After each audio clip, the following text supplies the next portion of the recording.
Hello everyone, welcome back to another video. So in this video I'm going to show you how you can download and install the safest and secure browser, which is Brave browser, into your MacBook with the Apple Silicon. So for that you just have to go to the default browser. So Safari is the default browser in Mac, so let me just go into Safari, or you can just search for Safari from Spotlight search as well and search for download Brave browser,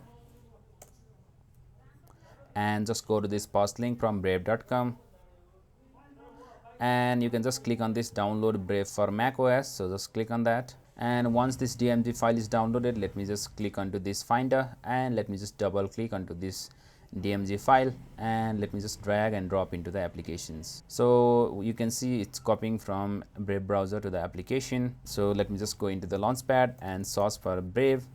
So this might take some time to show. So you can see the Brave browser has been already displayed. So let me just click into that, and now this should open the Brave browser. So just click on open.